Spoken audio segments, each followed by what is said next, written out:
Good afternoon. Welcome to the Midday News on Rajya Sabha TV. I'm Ashwarya with you. Here are the headlines. Ahead of Parliament's winter session from Monday, Lok Sabha Speaker convenes all-party meeting. Today, Rajya Sabha Chairman Naidu to meet all party leaders on Sunday.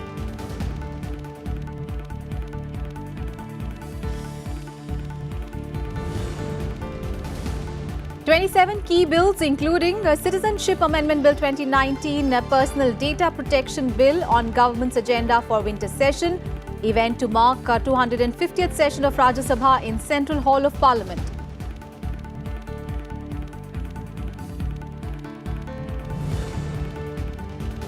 Vice President M. Venkaiah Naidu presents National Awards for Excellence in Journalism 2019 on National Press Day. Urges media to stay away from sensationalism. Says the role of journalists to present fair, objective, accurate and balanced information without assuming the role of gatekeepers.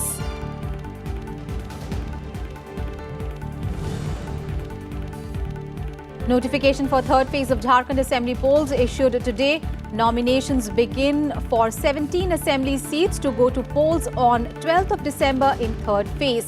BJP releases a fourth list of candidates.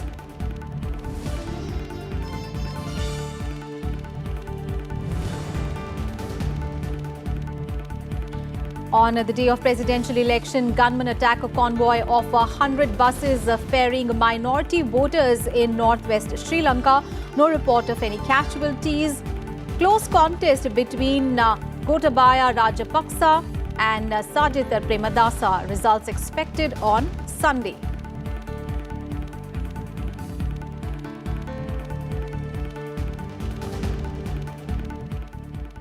Ahead of Parliament's winter session commencing from Monday, leaders of both houses have convened all-party meetings. Lok Sabha Speaker Om Birla will meet all party leaders in the afternoon today. And during the meeting, Om Birla will seek the support of political parties to ensure smooth functioning of the House. And Rajya Sabha Chairman M. Venkaiah Naidu has also called a meeting of the leaders of different parties in the upper house on Sunday. And an all-party meeting is also convened by the government on Sunday ahead of the session. About 27 legislations, including Citizenship Amendment Bill, will be taken up during the winter session. The session will conclude on 13th of December.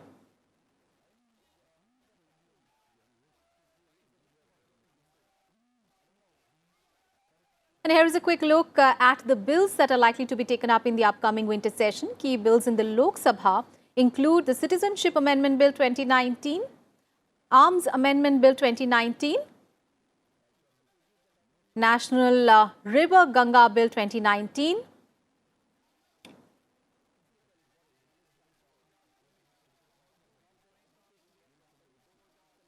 the Personal Data Protection Bill, which aims to regulate the collection, usage, transfer and disclosure of personal data. And 38 bills are pending in the upper house, including Interstate River Disputes Amendment Bill 2019, Transgender Rights Protection Bill 2019, Dam Safety Bill 2019, Constitution 125th Amendment Bill 2019.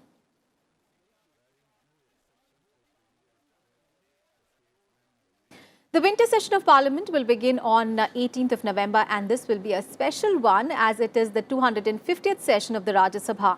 And to mark the occasion, special events have been planned. Let's take a look.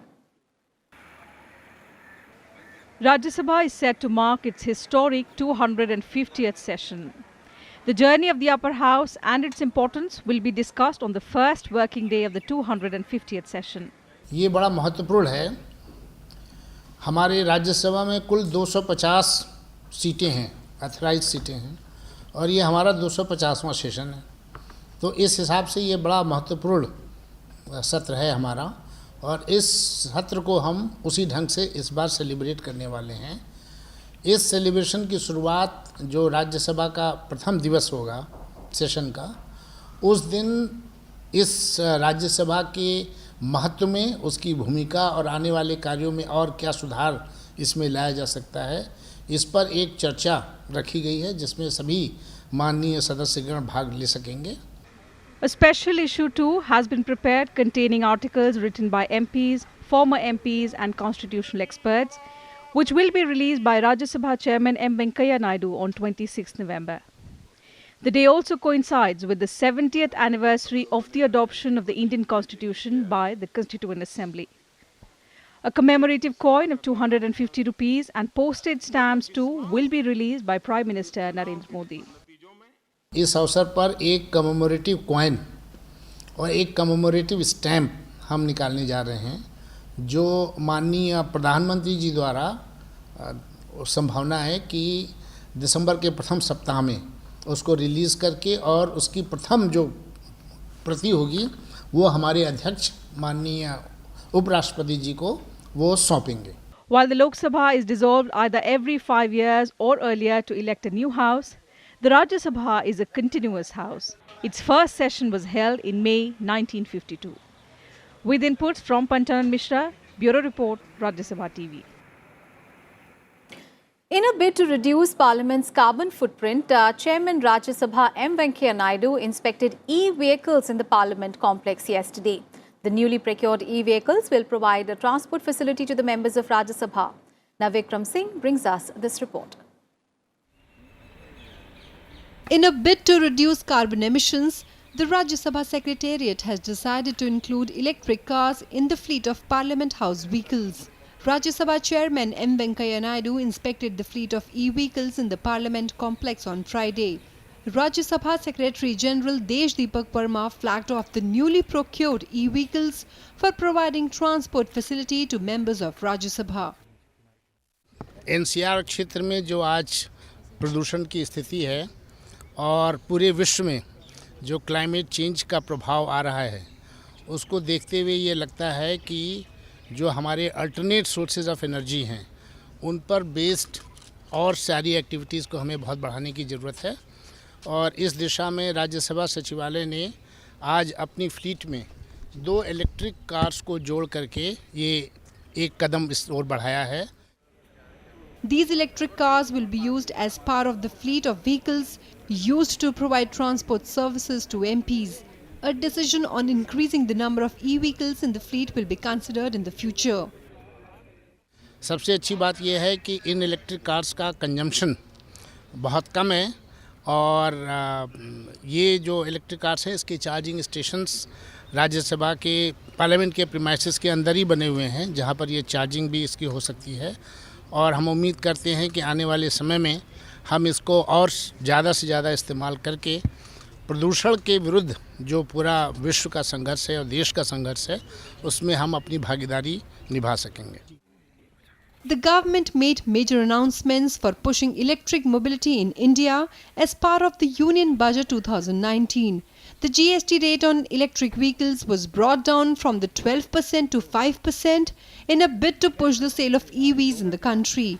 In addition, there is income tax deduction of 1.5 lakh rupees on the interest paid on the loans taken to purchase electric vehicles. Vikram Singh's report for Rajya Sabha TV. The Parliamentary Standing Committee on Home Affairs met on Friday in the Parliament House complex. The committee held discussions on current situation in Jammu and Kashmir and Ladakh. Home Secretary Ajay Kumar Bhalla and Additional Secretary of Jammu and Kashmir gave a detailed presentation before the committee. The committee discussed the current situation in the 2 new union territories, including the release of political leaders there, restoration of the internet services and information about the situation there.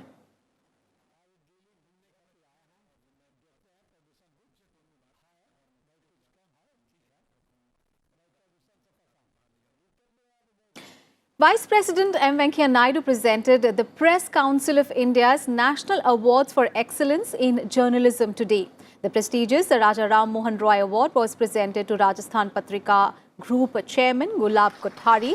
The awards have been instituted to recognize outstanding contribution to journalists and photojournalists in print journalism. Speaking on the occasion, Vice President Naidu said that freedom of press means to protect the people's right and protect the interest of the nation. Union Minister Prakash Javadekar also spoke about the menace of fake news.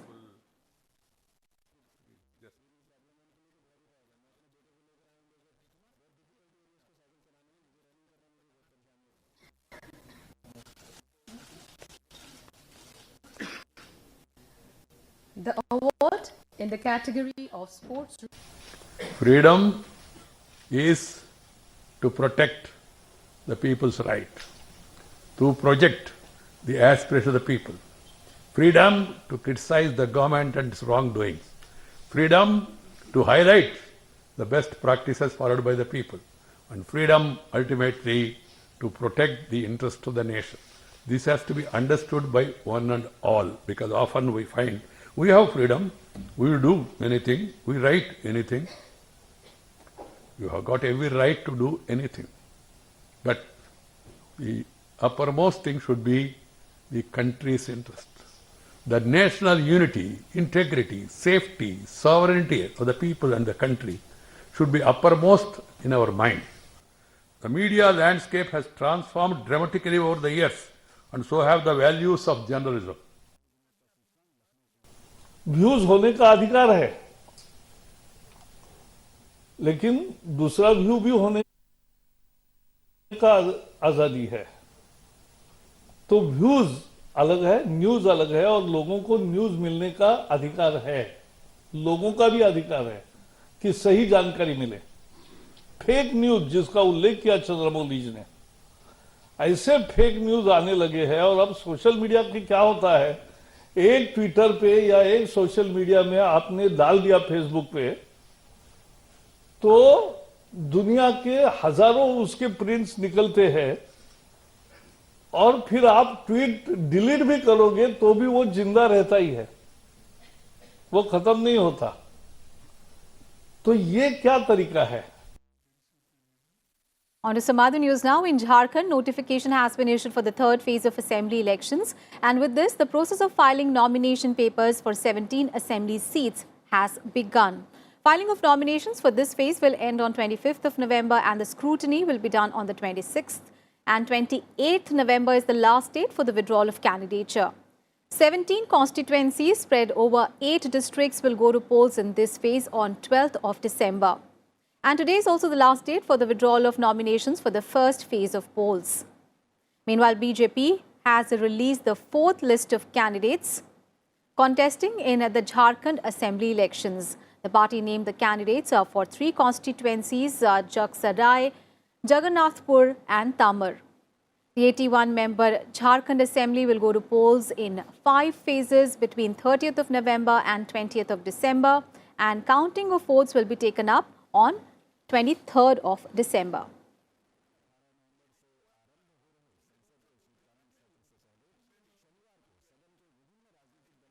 In midday news, we'll take a very short break. We'll be right back with more news.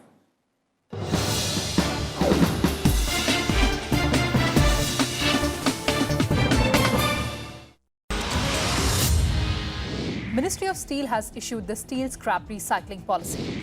The government has shown its intentions, all credit to it. Government has got both the ministries on board, all credit to it. Government has been able to identify, all credit to it. Now, real work starts. Legislation is okay, administration has to take. This scrap, the 2 things are happening. One, it's coming within the ambit of the economy. And second, this scrap can be effectively utilized for future production. You've got such a large import bill on scrap. So job creation, direct, there'll be some direct benefits clearly, but I believe the indirect benefits will be much larger. Steel is going to be a major mover and shaker of this economy.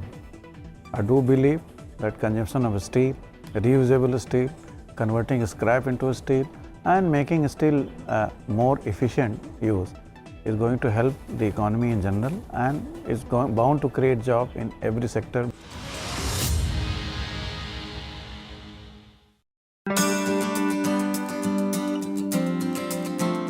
On how many occasions motion of thanks was amended in Rajya Sabha? The motion of thanks on the President's address in Rajya Sabha has been amended thrice, in 1980, 1989 and on 12th March 2001.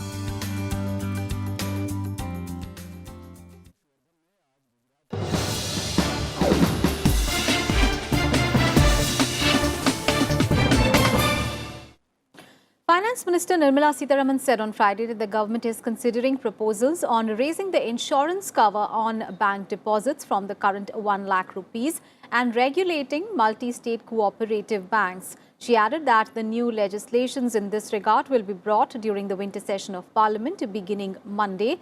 At present, bank depositors get an insurance cover of 1 lakh rupees on their amount by the Deposit Insurance and Credit Guarantee Corporation. Meanwhile, speaking on the current telecom sector stress, Sitharaman said that the government doesn't want any company to shut their operations. Remember, two major telecom companies, Vodafone India and Airtel, have posted a combined quarterly loss of about 74,000 crore rupees as they were hit by statutory dues after a recent Supreme Court hearing.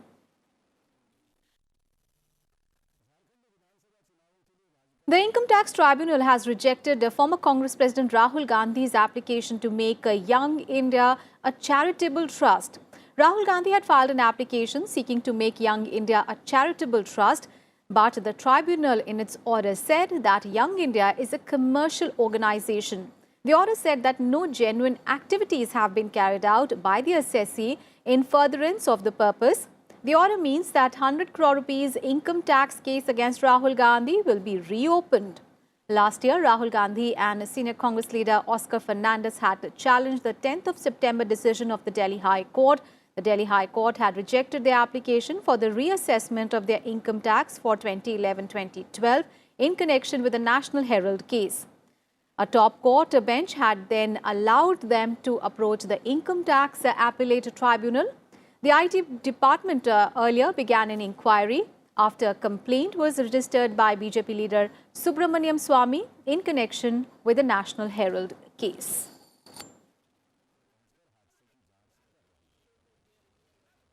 The centre is planning to introduce a one nation, one payday system to safeguard the interests of workers in the formal sector. At the Security Leadership Summit 2019 on Friday, Labour Minister Santosh Kumar Gangwar said that the government is keen on this legislation to get passed soon.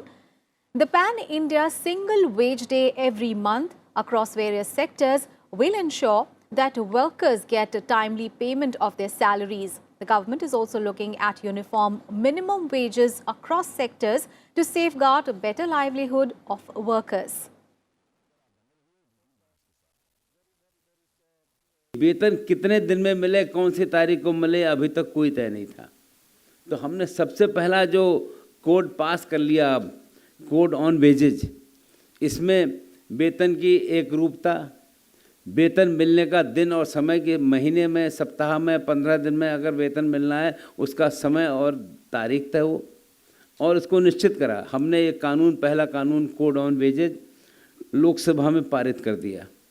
अब राज्यों में गया है, राज्य अपने हिसाब से minimum wage तय करने का काम करेंगे और बाकी तारीखें तय करेंगे। मुझे लगता है कि 2-3 महीने में ये प्रक्रिया सही स्वरूप होकर आपके बीच में आ जाएगी।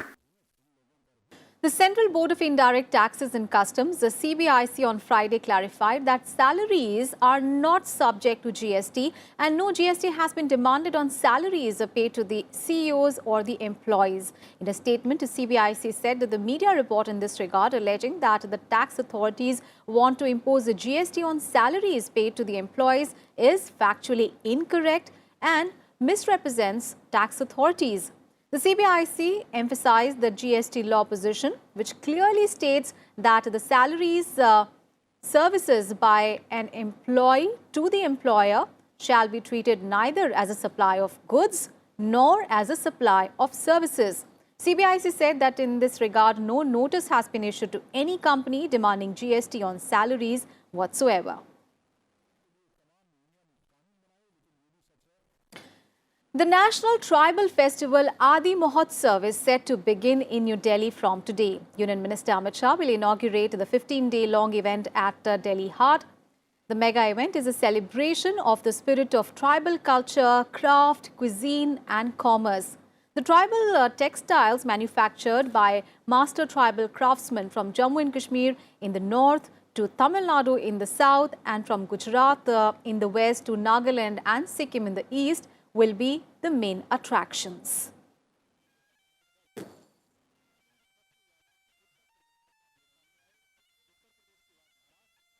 Sports Minister Kiren Rijiju on Friday called for collective efforts from the centre and the states in making India a fit nation and help build a sporting culture in the country. He made the appeal during his inaugural address at the Conference of Ministers and Secretaries of the States and Union Territories in charge of Youth Affairs and Sports on Friday. Rijiju also called upon the states to sync their activities with the centre's programs.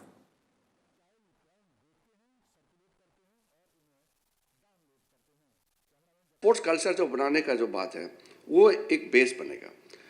इस देश में ऐसा नहीं होना चाहिए, मेरा ये पक्का मानना है हमेशा कि अगर आप मेडल लाते हैं तो सेलिब्रेट करते हैं, वो तो it's natural that you win medal for India, the whole country celebrate. लेकिन उसका क्या होगा जो मेडल नहीं जीत पाया? हम तो उसको तो पैसे राशि तो देते नहीं क्योंकि मेडल नहीं जीता, कोई पूछता नहीं। How will we create sports culture in the country? Policy सोचना चाहिए हर राज्य को कि स्पोर्ट्स का जॉब में क्या हो सकते हैं। Meanwhile, Sports Secretary Radheshyam Julania also called for creating a new culture that encourages sports. He said that the ministry is trying to make world-class facilities available to the sportsmen and also plans on giving them jobs in government and non-government sectors for better financial support. School education board, school games education board बनाने का निर्णय हुआ है। उसकी क्या रूपरेखा हो, किस तरह से स्कूल एजुकेशन स्पोर्ट्स बोर्ड बने। जितने भी हमने संपत्ति क्रिएट की है, स्टेडियम बनाए हैं, उसका 80% हम उपयोग नहीं कर रहे हैं, 10 से 15% उपयोग हो रहा है। हमारे जो स्टेडियम बनाते हैं वो हम इतने बड़े बनाते हैं कि उसमें ताले लगा करके 16 से 20 लोग उसकी चौकीदारी के लिए हमें रखना पड़ते हैं, और खिलाड़ियों के लिए एक्सेस देने की बजाय वो एक्सेस को हम काट देते हैं। तो किस दिशा में हम चलें, जब विस्तार से इसमें बात करेंगे। Indian Navy trainer aircraft MiG-29K crashed in Goa today after it took off for a training mission. Navy spokesperson Commander Vivek Madhwal said that the MiG-29K trainer aircraft suffered an engine fire. The pilots, Captain M. Shokhand and Lieutenant Commander Deepak Yadav, were ejected safely. The aircraft crashed in an open and safe area and no casualties have been reported. Now, a special segment on environment and climate change.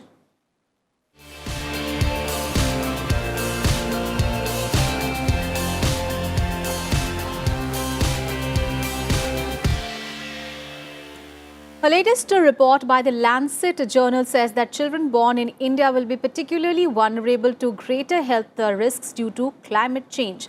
With shrinking harvest due to rising temperatures, threatening food security and increasing food prices, children across the globe will be worst affected by malnutrition and health problems like stunted growth, weak immune systems and long-term developmental problems. With increasing pollution, they will also be particularly susceptible to infectious diseases, lung-related diseases, and increased rate of heart attacks and strokes. Unless some serious action is taken now, by the time the children reach higher stages of life, they will face increased risk from severe floods, prolonged droughts, and wildfires, as the world will be at least 4 degrees warmer.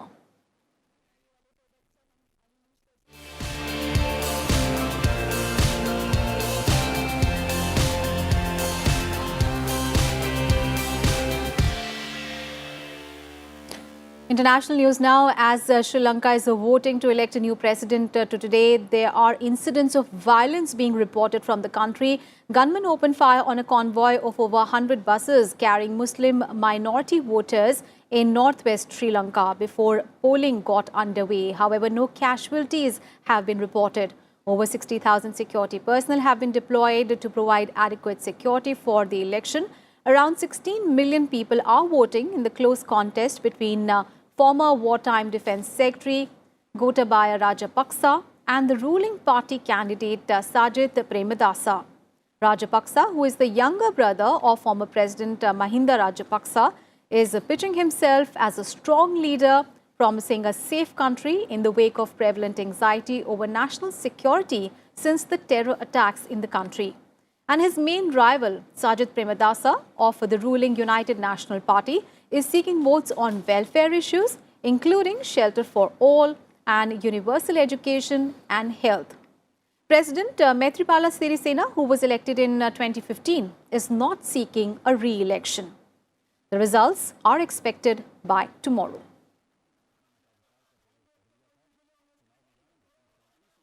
And with that, we wrap up this edition of Midday News. Thanks for watching.